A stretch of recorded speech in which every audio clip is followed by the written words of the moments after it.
ഇപ്പം ഞങ്ങളൊരു അലിൻ ജോസിന്റെ വീഡിയോ എടുക്കാത്തത് ആൾക്കാരെല്ലാം കമന്റിൽ വന്ന് ഞങ്ങളെയും കൂടെ തള്ളക്കി വിളിക്കുക. ഇപ്പൊ അതുകൊണ്ടാണ് നിന്റെ വീഡിയോ ഞങ്ങൾ മനഃപൂർവ്വം എടുക്കാത്തത്. മനഃപൂർവ്വം ഞാനും മീഡിയക്ക് മുമ്പിൽ അധികം വർത്തമാനം പറയാൻ നിൽക്കുന്നുമില്ല. ജസ്റ്റ് ഒന്ന് രണ്ടു വാക്ക് സംസാരിക്കാറേ ഉള്ളൂ. ഇപ്പോൾ റിവ്യൂ വന്നാലും മനസ്സിലായോ. അത് വെറുപ്പിക്കലാണെന്ന് എനിക്ക് തോന്നുന്നുണ്ട്. കാരണം കുറേ പേര് അണ്ണന്മാർ പുതുതായിട്ട് വരുന്നുണ്ടല്ലോ. അതുകൊണ്ട് തന്നെ നമ്മളെക്കാളും ഓവർ വെറുപ്പിക്കാൻ ആൾക്കാരുണ്ടല്ലോ. അതുകൊണ്ട് സങ്കടമുണ്ട്. ഇപ്പൊ എന്തോരോ ആൾക്കാരാ നിന്റെ ഇത്. ഞാനൊന്ന് ഇപ്പൊ തിയേറ്ററിൽ വന്ന് റിവ്യൂ പറഞ്ഞില്ലെങ്കിൽ ഇപ്പൊ പുതിയ അണ്ണന്മാർ വരുമ്പോൾ അവരുടെ പേരും അവരുടെ ആ ഒരു ടൈറ്റിൽ പേരുണ്ടാവില്ല. അണ്ണന്മാരെ പുതിയ വരവ് ഇന്നലെ കിടക്കാച്ചി അണ്ണൻ വന്നപ്പോഴും നമ്മുടെ പേര് വെച്ചാണ് ട്രോൾ ചെയ്തിരുന്നത്. അതുകൊണ്ട് അത് നമുക്ക് ഇത് സപ്പോർട്ടായിട്ട് കുറച്ച് വരുന്നുണ്ട്. മനസ്സിലായി. അപ്പം മീഡിയക്കാരുടെ സപ്പോർട്ട് കുറവാണ്.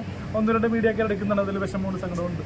പിന്നെ നമ്മൾ റിവ്യൂ ആയിട്ട് അധികകാലം ജീവിക്കാൻ പറ്റില്ല. നമ്മൾക്ക് ഇപ്പോൾ അത്യാവശ്യം ചെറിയ അഹങ്കാരം പറയണമല്ല, ചെറിയ ഷോർട്ട് ഫിലിമായിട്ടും സിനിമയായിട്ടൊക്കെ പോകുമ്പോൾ റിവ്യൂ പറഞ്ഞ് വിറപ്പിക്കേണ്ട ബോംബിങ്ങിലൊക്കെ നമ്മൾ പെട്ട ഇതാവില്ല. ഒന്നാ നമ്മൾ അധികം നിൽക്കാത്തത് ചോദിച്ച് നിന്ന് ചിലപ്പോൾ എടുത്ത് പോകുമായിരിക്കും. പക്ഷേ നമ്മളങ്ങനെ ചോദിച്ചു നടക്കാത്തത് നമ്മൾ സിനിമയിലൊക്കെ അഭിനയിക്കുകൊണ്ട് അത്യാവശ്യം ഇനിയിപ്പോൾ സിനിമകൾ കിട്ടണമുണ്ട്. അതുകൊണ്ട് അതിൽ പ്രശ്നമുണ്ട്. പക്ഷെ ആരും നിന്റെ വീഡിയോ ഇപ്പോൾ എടുക്കാത്തതുകൊണ്ട് നിനക്ക് ഭയങ്കര സങ്കടമാണെന്ന് എല്ലാവരും പറയുന്നത്. സങ്കടമുണ്ട്. അതിൽ പലരും കയറി പോകുന്നതുകൊണ്ട് ഇപ്പോൾ ഫീൽഡ് ഔട്ട് ആവുമെന്ന് പറയുന്നുണ്ട്. ഇപ്പോൾ ഫീൽഡ് ഔട്ട് എന്ന് പറയുമ്പോൾ മീഡിയയിൽ മെയിൻ സ്ട്രീമിൽ ചിലപ്പോൾ ഫീൽഡ് ഔട്ട് ആയിരിക്കാം. പക്ഷേ ഇപ്പോൾ നമ്മുടെ സ്വന്തം ഫേസ്ബുക്ക് നോക്കുമ്പോൾ വലിയ കുഴപ്പമൊന്നുമില്ല. പണ്ടത്തെ പോലെ തെറി വരുന്നുണ്ട്. അപ്പോൾ നമ്മൾ അതിൽ ആസ്വദിക്കുകയാണ്. ഇപ്പോൾ അതിലെന്താ തെറിവിളി ആസ്വദിക്കുകയാണ്. ഞാനൊരു റിവ്യൂ ഇട്ടാലും ഇപ്പോൾ 1000 പേര് കാണുന്നുണ്ട്. അതുകൊണ്ട് ഞാനിപ്പോൾ അത്യാവശ്യം ചെറിയ സിനിമകൾക്ക് ഞാൻ വന്ന് കാണാറുണ്ട്, റിവ്യൂ പറയാറുണ്ട്, എൻ്റെ മൊബൈലിൽ പറയാറുണ്ട്. അതുകൊണ്ട് അത് ചാടയായിട്ട് തോന്നണമല്ല, നമുക്ക് ആശ്വാസമായിട്ട് പോകണമല്ലോ. നമ്മുടെ മുഖം കണ്ടാൽ മതിയല്ലോ ആൾക്കാർ.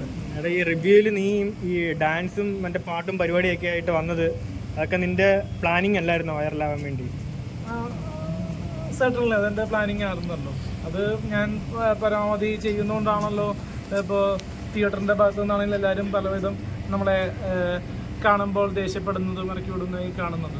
അപ്പോൾ പലപ്പോഴും ഞാൻ മാന്യമായിട്ട് സാധാരണ പബ്ലിക്കിനെ പോലെ 1 മിനിറ്റോ 2 മിനിറ്റോ ഒറ്റ റിവ്യൂ പറയുള്ളൂ. അല്ലാണ്ട് 15 മിനിറ്റോളം പണ്ട് റിവ്യൂ പറയുമായിരുന്നു. ഇപ്പോൾ റിവ്യൂവിൻ്റെ ദൈർഘ്യം വരെ കുറച്ചു.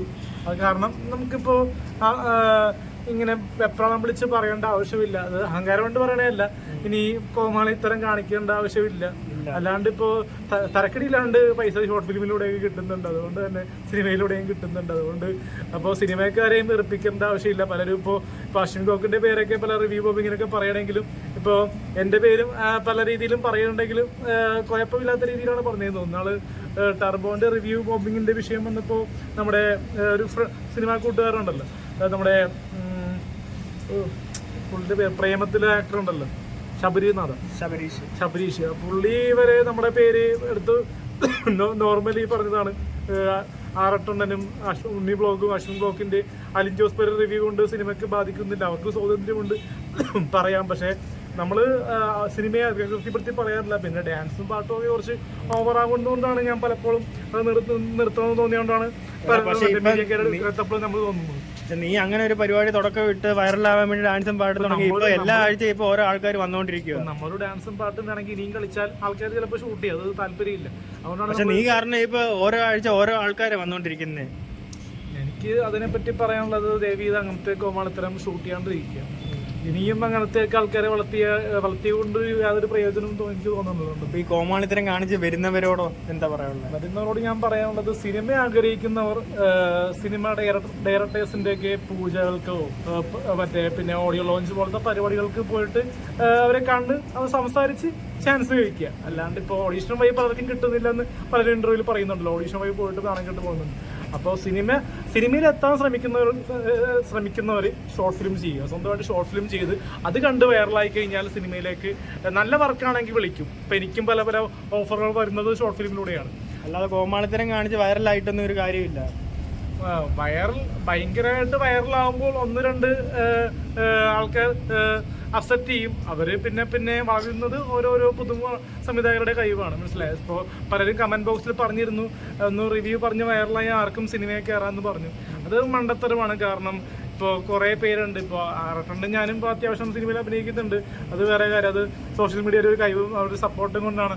ബാക്കി എല്ലാവരും ഇപ്പോൾ കിംബോയ് ആണെങ്കിലും കാസർഗോഡാണെങ്കിലും അവർക്ക് സിനിമയിൽ കയറണമെങ്കിൽ അത് ഇപ്പോൾ അവരുടെ പേരൊക്കെ പറഞ്ഞപ്പോൾ താല്പര്യമില്ലെന്നാ പലരും പറഞ്ഞതിനോട് മനസ്സിലായോ. കിംബോയ് അവരുടെ പേരൊക്കെ പറഞ്ഞു, അവരുടെ പേരൊക്കെ ഞാൻ പറഞ്ഞു. ഇപ്പോൾ അഭിലാഷ് ആട്ടത്തിന്റെ പേര് വരെ ഞാൻ പറഞ്ഞു സിനിമയിൽ അഭിനയിച്ചപ്പോൾ, കൂടെ അഭിനയിപ്പിക്കുന്ന കാര്യമൊക്കെ പറഞ്ഞപ്പോൾ ഇപ്പോൾ ബ്രോ ഒന്ന് രക്ഷപ്പെടും, അത് കഴിഞ്ഞ ആൾക്കാരെ സിനിമയിലേക്ക് കൊണ്ടുവരാമെന്നങ്ങനെ പറയുന്നത്. അതുകൊണ്ട് തന്നെ ഇപ്പോൾ എനിക്കൊരു നിലനിൽപ്പ് വേണമല്ലോ. ഇപ്പോൾ എനിക്ക് തിയേറ്ററിൽ വന്ന് ആരോടും തല്ലുപിടിക്കാനില്ലാത്തതുകൊണ്ടാണ് ഇപ്പോൾ ടർബോൻ്റെ ദിവസമൊക്കെ ഞാൻ വരാണ്ടിരുന്നത്. ഇപ്പോൾ നമ്മൾ വേറെ രീതിയിൽ പോയി പടം കണ്ട് ഇപ്പോൾ 4-ാം ദിവസം പോയിട്ടും അവിടെ വെച്ച് പിടിക്കാനൊക്കെ വന്നു വെറുതെ ആൾക്കാർ. നിനക്ക് പേടിയുണ്ടായിരുന്നോ നമുക്ക് ഫാൻസ് വന്ന് ഇരിക്കുമെന്ന്? ഡെഫിനറ്റ്ലി പേടി ഉണ്ടാകുന്നുണ്ടല്ലോ. ഇപ്പോൾ വെല്ലുവിളികളൊക്കെ നടക്കുമ്പോൾ നിങ്ങൾക്ക് അറിയാമല്ലോ, വെറുതെ തമാശക്ക് വെല്ലുവിളി നടത്തുകയാണ്, അവസാനം വരില്ലെന്ന് ബുദ്ധിയുള്ളവരും ചിന്തിക്കാൻ പറ്റും. പക്ഷെ താങ്കൾക്ക് ബോഡി ഗാർഡ് ഉണ്ടായിരുന്നല്ലോ. ബോഡി ഗാർഡിന് ഇടിയിട്ടാൻ പോയി. അഭിലാഷ് ആട്ടായ മറ്റേ തിയേറ്ററിൽ പോയപ്പോൾ അവിടെ വെച്ച് ഇടിക്കാനൊക്കെ വന്നെന്നാ പറഞ്ഞത്. പക്ഷെ പുള്ളിയുടെ വാക്ക് കൊണ്ടുള്ള ഷോട്ട്. എന്നിട്ട് നീ അത് കണ്ടിട്ട് മതിലും ചാടി ഓടിയെന്ന് കുറെ ആൾക്കാർ പറയുന്നുണ്ട്. മതിലും ചാടി ഓടിയിട്ടില്ല. നമ്മളിപ്പോ ഗുരുവായൂർ അമ്പലം സിനിമ മറ്റേ നമ്മുടെ കൊച്ചി ഷേണായസിൽ പോയാണ് കണ്ടത്. മാന്യമായിട്ട് പടത്തിന്റെ അഭിപ്രായം പറഞ്ഞു പോകുന്നു. നമുക്ക് ആരോട് തല്ലുപിടിക്കാനൊന്നുമില്ല, നമ്മൾ മാന്യമായിട്ട് ഇപ്പൊ പോകുന്നുണ്ട്. സൗണ്ട് പണ്ട് പല മീഡിയക്കാരും പറയില്ല, റിവ്യൂ ഉണ്ടെങ്കിൽ മൈക്ക് വേണ്ടെന്ന് പറയുമായിരുന്നു. ഞാനുണ്ടെങ്കിൽ എല്ലാ റിവ്യൂവിന്റെ സൗണ്ടിൽ ഞാനുണ്ടോ, അങ്ങനെയൊക്കെ വരുമ്പോൾ ഞാൻ പരമാവധി ഒഴിഞ്ഞു നിൽക്കുന്നു. ഞാനിപ്പോ ഓരോ സെൽഫി എടുത്ത് മാത്രം പോകുന്ന പരിപാടിയാണ് ഞാൻ ഇപ്പോൾ ചെയ്യുന്നത്. ഇപ്പൊ ഈ പെരേര ഇങ്ങനെ കോമാളിത്തരം കാണിച്ച് വൈറലായതിനു ശേഷമാണ് ഇപ്പോൾ കൊച്ചിയിലേക്ക് ഓരോ പടം ഇറങ്ങുമ്പോഴും ഓരോ അപരാധങ്ങൾ ഉടലെടുക്കുകയാണെന്നാ പറയണേ. അവതാരങ്ങൾ ഉടലെടുക്കുകയാണെന്നാ പറയണേ. അപ്പൊ അതെങ്ങനെയാ എനിക്ക് കിട്ടുന്ന ഒരു ആനുകൂല്യമോ പ്രത്യുപകാരോ ഈ പറയുന്ന കാസർഗോഡനാണോ പിന്നെ നമ്മുടെ കിംബോയ്ക്ക് കിട്ടുമെന്ന് തോന്നണില്ല. കാരണം മീഡിയക്കാർ എടുക്കുന്നുണ്ടെങ്കിലും വലിയ വലിയ ചാർജസ് ഒന്നും കൊടുത്തൊന്നും അല്ല അവർ ഇന്റർവ്യൂ ചെയ്യുന്നത്. ചെറിയ ചെറിയ നോർമൽ എമൗണ്ട് ആണ്. 500 രൂപ കൊടുക്കണമെന്ന് പറയുന്നുണ്ട്. അപ്പോൾ രൂപയോടൊന്നും എനിക്ക് വലിയ താല്പര്യമില്ലെങ്കിലും പോലും നമുക്ക് അത്യാവശ്യം പേയ്മെന്റ് എന്നിട്ടാണ് പല ഇന്റർവ്യൂ ഞാൻ കൊടുക്കുന്നത്. പക്ഷെ ഇത്തരത്തിലുള്ള കോമാളിത്തരം കാണിച്ചാൽ പെരേരയുടെ ആ റേഞ്ച് കിട്ടുമെന്ന് പ്രതീക്ഷിക്കുന്നുണ്ടോ? ഇവർക്ക് ആ വഴിയാണ് പിന്തുടരുന്നവർ. എന്നെക്കാളും പക്കാ കോമാളിത്തരമാണ് ഈ കിംബോയൊക്കെ കാണിച്ചുകൊണ്ടിരിക്കുന്നത്. ഇപ്പോൾ കാസർഗോഡാണെങ്കിലും അത് ഞാൻ എന്റെ വീഡിയോസ് പണ്ടത്തെ ശ്രദ്ധിക്കുമ്പോൾ അതിനേക്കാളും ഒക്കെ അലമ്പാണ്. ഓവർ. നിനക്കൊരു പ്ലാനിങ് ഉണ്ടായിരുന്നു, പക്ഷെ ഇവർക്കൊന്നും അതില്ലെന്ന് തോന്നുന്നു. ഇവർക്ക് മറ്റേ ഇവര് വന്ന് കാണിക്കാൻ പോകുക, അല്ലാണ്ട് ഇപ്പോ ഒരു സെലിബ്രിറ്റീസിനോട് ഒരു ഫോട്ടോ എടുക്കുക, അത് പോസ്റ്റ് ചെയ്യുക, അങ്ങനത്തെ ഒരു ശീലങ്ങളൊന്നുമില്ല. ഇവര് സ്വന്തമായിട്ട് നിൽക്കുക, പോവുക, മറ്റുള്ളവർക്ക് ഫെയിം കൊടുക്കണ്ട. നമ്മളെ ഇത് വെച്ചാൽ നമ്മുടെ ഒരു ഫെയിം വെച്ച് മറ്റുള്ളവർക്ക് കൂടി ഫെയിം കിട്ടിക്കൂടെ എന്നോർത്താണ് ഫോട്ടോ എടുക്കുന്നത്. മനസ്സിലായി. ഇപ്പോൾ ഒരു സെലിബ്രിറ്റി ഉണ്ടാകുന്നത് ഓരോരുത്തർ സിനിമ കണ്ട് ഇഷ്ടപ്പെട്ടൊരു ഫോട്ടോ എടുക്കുക, അത് എല്ലാവരും എടുക്കണമെന്നില്ല. മനസ്സിലായോ?